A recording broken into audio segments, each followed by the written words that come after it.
Hello, everyone, and welcome to today's webinar, Stop Hiding Behind a Shield. I'm Brad Newbold with Customer Research here at Meter Group. So today we'll have 20 minutes for a presentation, followed by 10 minutes of Q&A with our presenter, Dr. Doug Kobos, whom I'll introduce in just a moment. But first, a couple of housekeeping items. First, we really do want this to be a discussion, so we encourage you to ask any and all questions in the chat pane, and we'll be keeping track of these for the Q&A session towards the end. Second, if you're wanting us to go back or repeat something you might have missed, no problem. We're recording the webinar and we'll send around the recording via email within the next few days. All right, so let's get started. Today we'll hear from Dr. Doug Kobos, a senior research scientist and director of environmental research at Meter Group, who will talk about air temperature accuracy and present a new method to correct solar heating and temperature errors for radiation-exposed sensors. Dr. Kobos has been with Meter, formerly Decagon Devices, for 14 years, where he currently oversees instrument development for use in soil and plant research. He also holds an adjunct appointment in the Department of Crop and Soil Sciences at Washington State University, where he teaches environmental biophysics. Dr. Kobos was the lead engineer for the thermal and electrical conductivity probe that was designed by Decagon and flew to Mars aboard NASA's 2008 Phoenix Scout lander. So without further ado, I'll hand it over to Dr. Kobos to get us started. Okay, thanks, Brad, and thanks for that awesome mugshot that I see here in my presentation. Okay, so today we want to spend some time talking about measuring air temperature primarily, and we also want to present a short case study and an experiment we did to try and answer the question you see here of whether or not we can accurately measure air temperature with a sensor that's exposed to solar radiation, and the reasons behind that question should become apparent as we move forward through the presentation. So why do we care, first of all? Well, this one's pretty obvious why we care about air temperature. It is by far the most commonly reported environmental measurement. Okay, you're bombarded with air temperature measurements. Any place you go online looking at any weather information or any climatological information will give you a measurement of air temperature. And the reason that many of us care about that is that it's a main driver of the human comfort level. Okay, so when I get up in the morning, I check the forecast and see what the predicted air temperature should be that day, and that helps me determine what type of clothes I put on that day. I throw in this slide here that it is a main driver, but it's not the only driver of human comfort level. And it affects nearly all biophysical processes, and it's a key component of biological development. So understanding the air temperature is important not only for human comfort, but also for a lot of the science that we engage in. So it's safe to say that we would like an accurate measurement of air temperature, but I would say that despite centuries of trying to make this measurement, it is still a lot more difficult to get an accurate measurement of air temperature than most people realize. Okay, so let's talk about some of those errors and why we might not have an accurate air temperature measurement. First reason is pretty clear. If our temperature sensor is not accurate, okay, if our temperature sensor itself has not been calibrated well to measure temperature, well, then it's going to be really difficult to measure an air temperature. But calibrating air temperature sensors is relatively easy. Okay, we know how to do that as a science community. We can make a sensor that accurately measures temperature. But the bigger problem with measuring air temperature is getting that temperature sensor to the temperature of the air or the atmosphere. Remember that air temperature is just that. It is the temperature of the gas in the atmosphere. It is the temperature of the air itself. Nearly all measurements of air temperature are really measurements of the temperature of some sensor that's immersed in that gas. And if the temperature of that sensor isn't at exactly the air temperature, then you can get some pretty major errors. And this is what we're going to focus on today, because this is the the piece of the puzzle that causes us to have inaccurate air temperature measurements, the disequilibrium between the temperature of the sensor and the temperature of the air. And maybe you can see that a little bit in the photo on the left, where the air temperature there is clearly not 133 degrees Fahrenheit or whatever. That would just be a little bit too hot. This temperature sensor, this thermometer, is measuring mostly the temperature of that rock, or the temperature of itself as it's being heated in the sun. And so you can see that there are good ways to measure temperature and there are bad ways to measure air temperature. So let's take a more scientific look at how the different environmental factors affect that air temperature measurement. So let me see if I can get okay, there we've got a mouse here. Hopefully you guys can see that. Let's look at this equation on the left-hand side. The left-hand side of the equation, air temperature, T air, is what we desire to measure.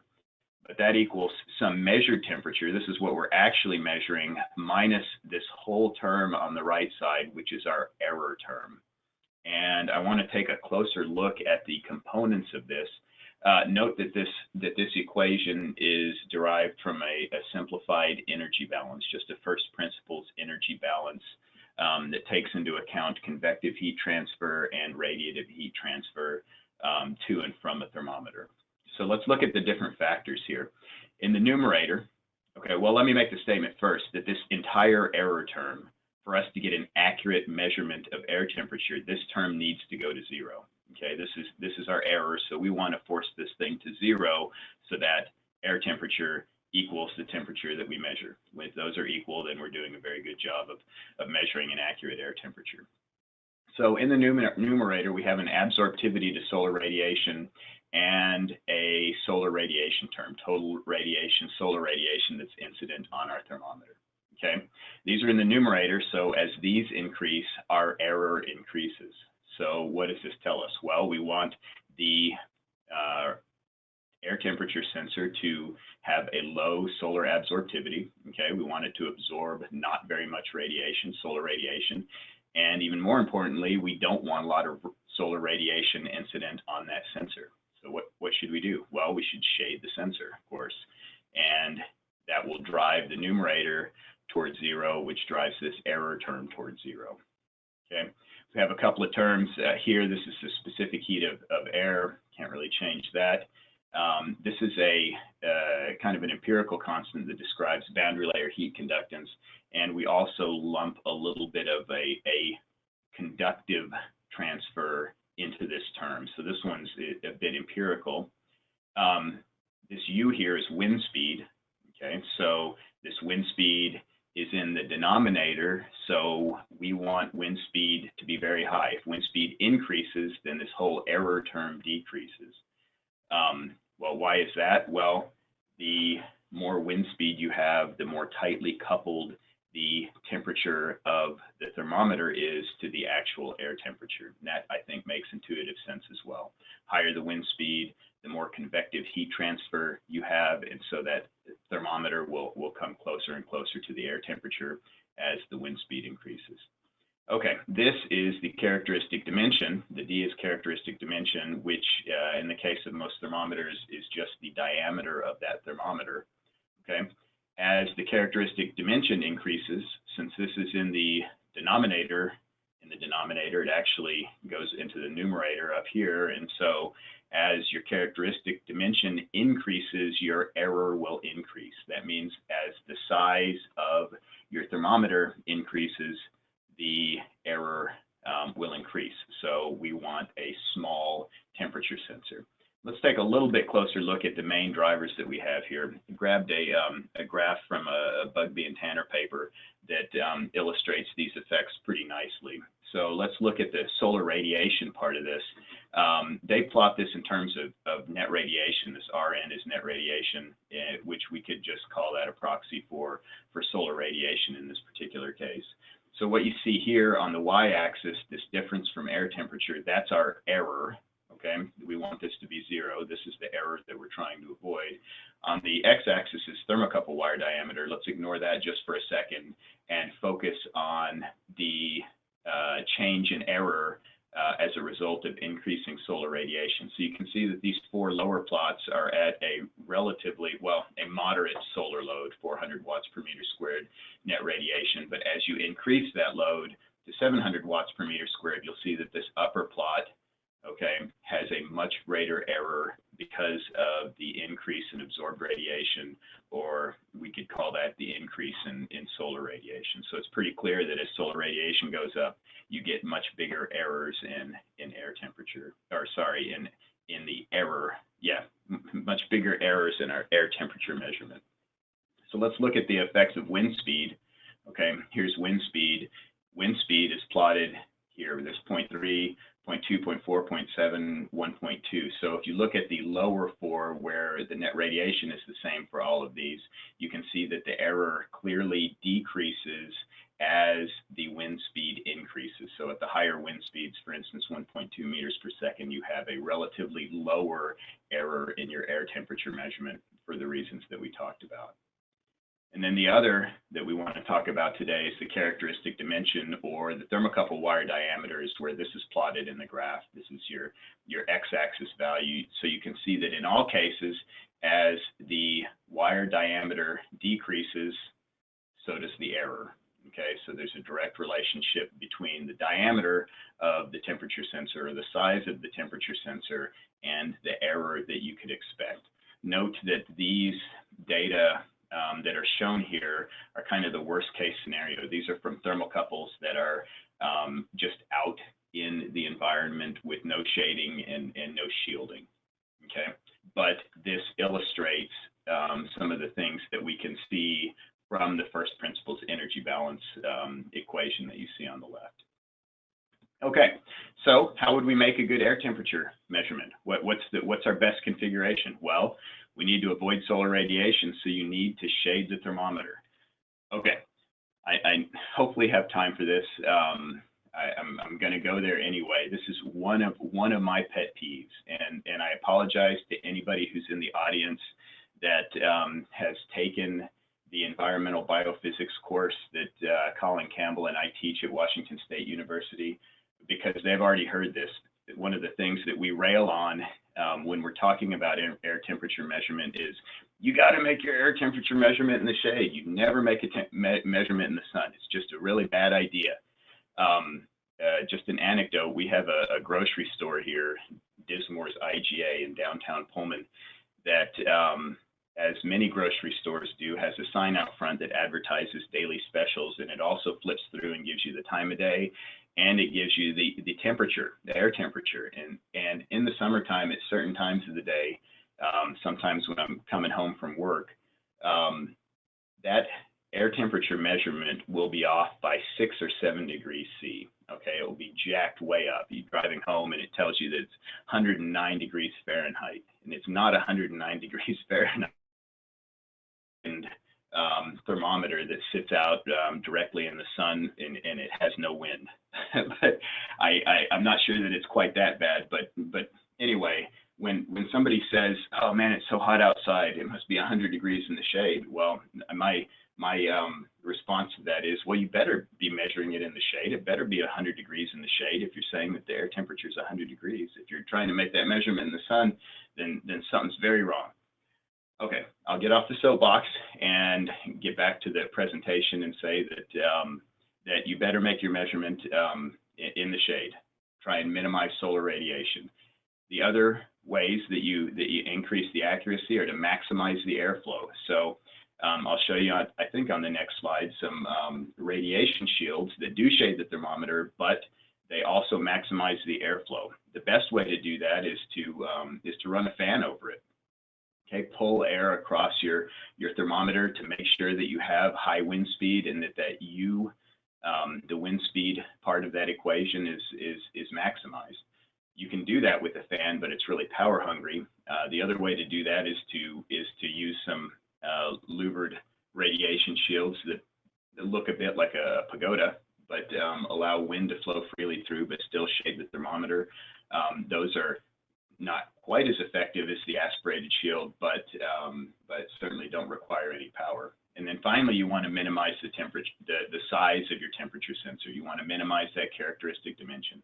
So your best temperature sensor is going to be a tiny sensor in a wind field that has wind passing across it in the shade. And that's going to give you your best measurement of air temperature. And that's exactly what these aspirated temperature shields do.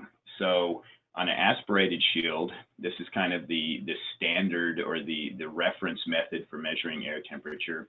You would have a small temperature sensor. This is an Apogee shield, TS100 that we used in this experiment as our reference. Very small temperature sensor that sits in a aspirated path. Okay, here's a fan that's pulling air across the temperature sensor and maximizing the wind speed. And also there's obviously shading here to keep that temperature sensor out of the sun. And this is about as good as you can do for an air temperature measurement. So many different manufacturers make these with different flow paths that have been optimized to get maximum wind speed and also minimize the radiation load on the sensor. But the downside of these aspirated shields is that you have to run a fan.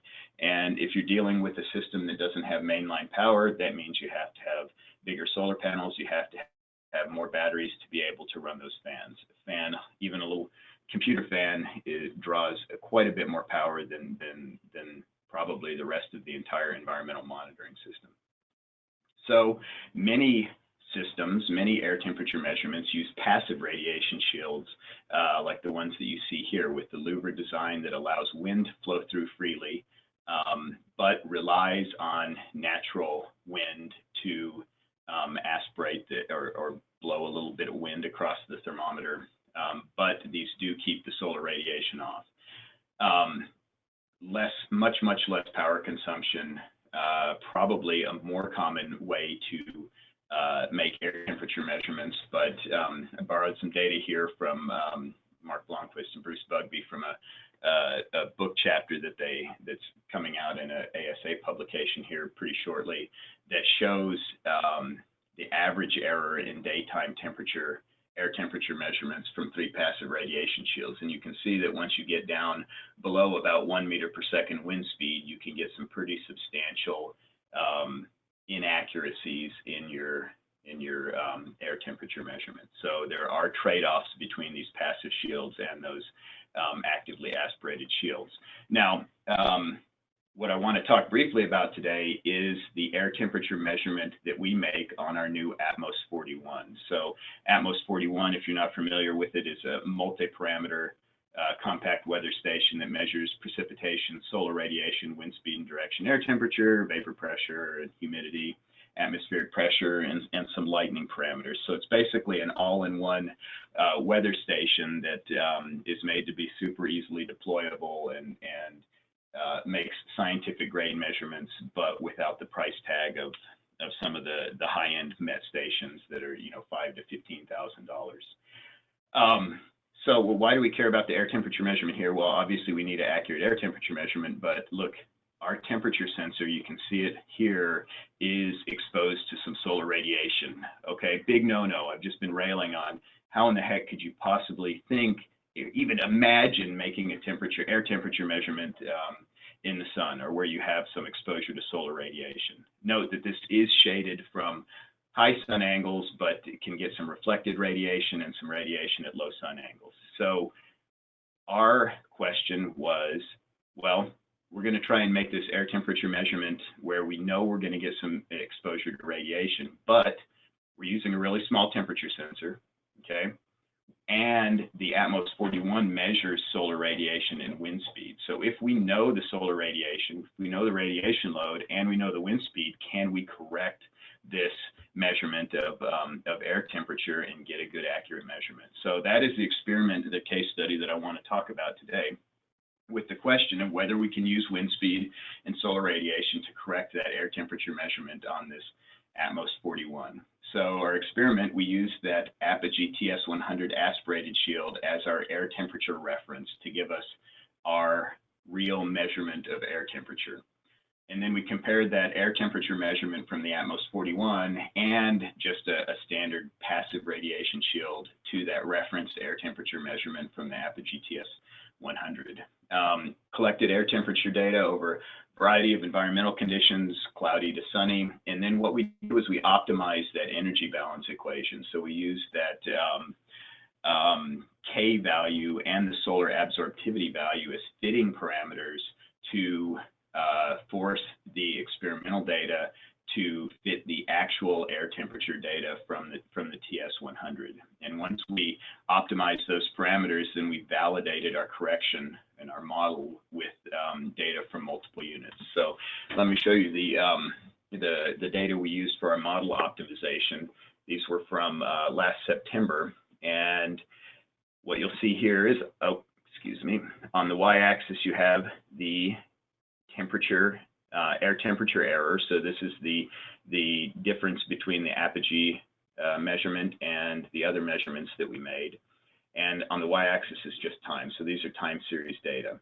And if you look at the blue plot, this is the uncorrected data from the ATMOS 41. And you can see during the daytime, we get some overestimation, and it's fairly substantial, up to about a degree, but not quite as bad as we had expected. We're actually fairly pleased with this, and you'll note that the orange plot here is the error from an unaspirated temperature sensor that's in a passive shield, one of those passive radiation shields, and you'll see that the error there is actually pretty comparable to the ATMOS 41 data before they're corrected. But once we corrected the ATMOS 41, this is the gray plot, you'll see that it comes into quite a bit better agreement with the actual air temperature.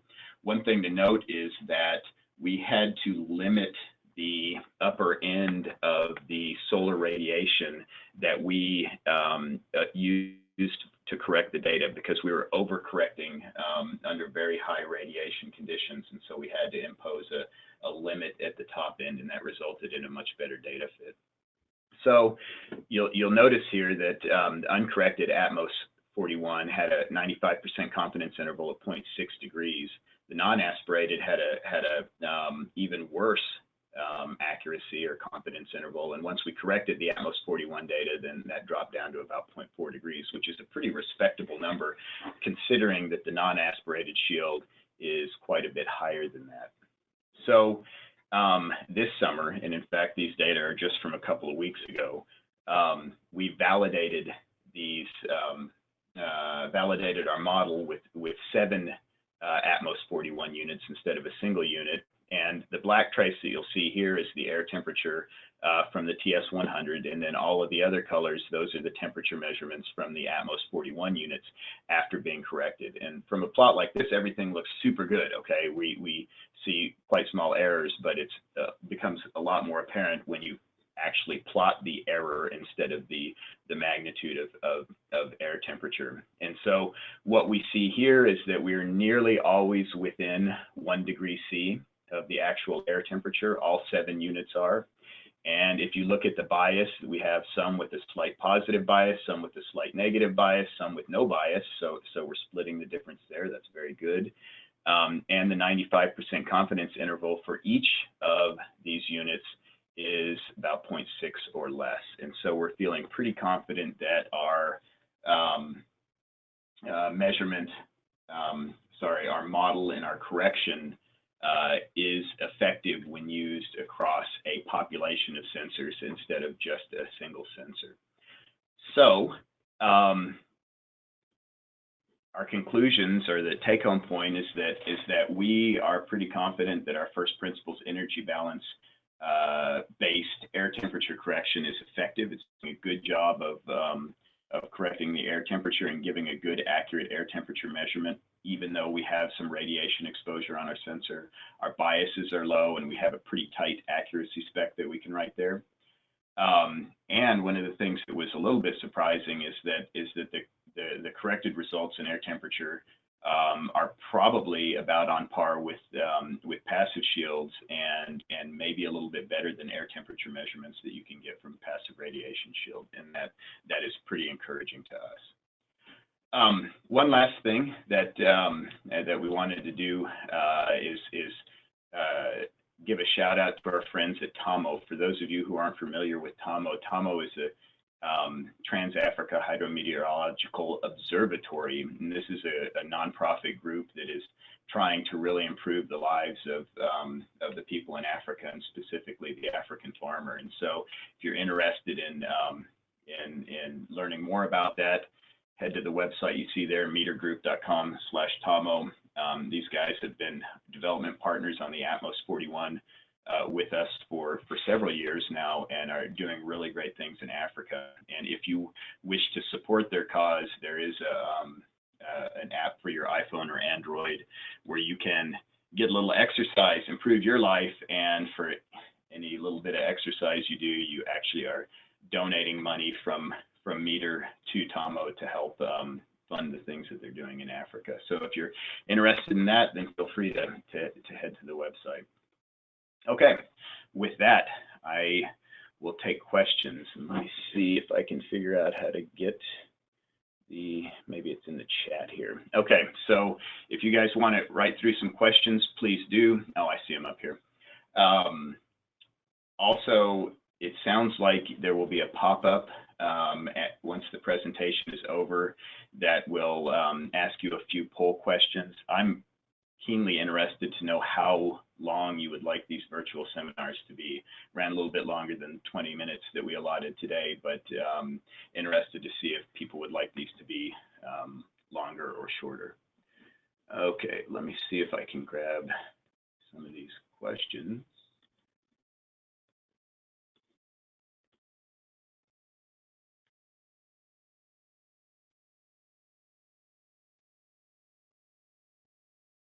Okay, yeah, so this is a good question. It's asking what happens to your air temperature measurement if your wind speed or solar radiation sensor fails. Okay, so for instance, what if a bird poops on your pyranometer and you're not getting good solar radiation data? Or what if one of the ultrasonic transducers goes out and you're getting ridiculous wind speed measurements? So the answer to that is if the wind speed measurements are compromised, then we ignore that correction factor and it just reverts back to the uncorrected values, which are a little bit worse, but still pretty comparable to a passive radiation shield.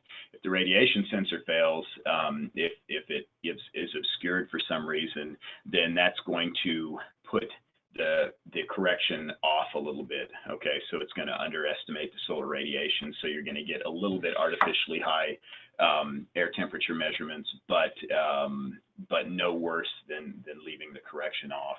And we were actually pretty pleased with what was going on with the uncorrected air temperature measurements. Okay, question here is latent heat of vaporization in the correction. This is from somebody who's clearly familiar with the full energy balance, and the answer is no. We neglect latent heat of vaporization because we don't expect that sensor to be wet. If the sensor were wet and water were evaporating from it, then we would have to account for that heat exchange. But because the sensor is not going to be wet, we're not accounting for that.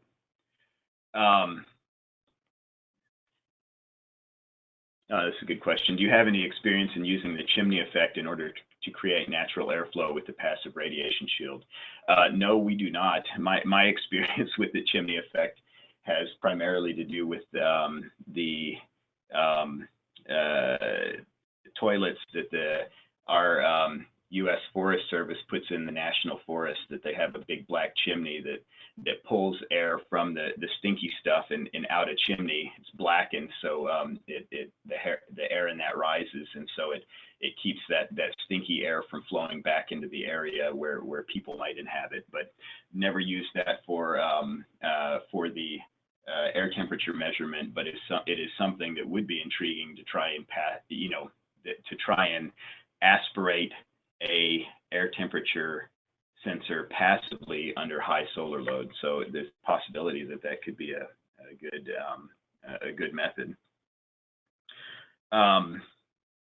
Another question here says, your energy balance neglects long wave radiation. Is that a problem? That is also a good question. And long wave radiation is a part of the energy balance that we have to take into account. We have a couple of considerations that help us there. One of those is that we have the really small temperature sensor, and that temperature sensor is a polished stainless steel, which has a very, very low long wave absorptivity. So that means that it is pretty well decoupled from the long wave energy that's surrounding it. The other thing that works in our favor is that most of the errors you get from long wave radiation have to do with clear night sky having a very low temperature, which can cause you to underestimate air temperature by quite a lot under those conditions. But our sensor, remember, is under the bottom side of the housing that holds the ultrasonic sensors for the anemometer, and does not have any view factor to the sky. So the errors that we see from long wave radiation tend to be very, very small. Okay, another question here asks, can you use solar declination in radiation compensation? Yeah, that would be a really good idea, in fact, because we know that we're going to be exposed to solar radiation more at low sun angles. If that ATMOS 41 had a GPS built into it, we could do some of that. And because then we'd have time and we'd have location, but it doesn't have a GPS. The loggers that we make now, the Zentra series loggers, do have a GPS, and so they know time and location. And if we did some two-way communication, we could probably do a little bit of correction on that. So that is a good idea. Okay, so we're out of time, a little bit past time. I was supposed to go till 8:30, but went till 8:33. I apologize for wasting 3 minutes of you guys' day. Thanks so much for coming, and please, if you could take just a second to respond to the survey questions at the end, that would be very helpful to us.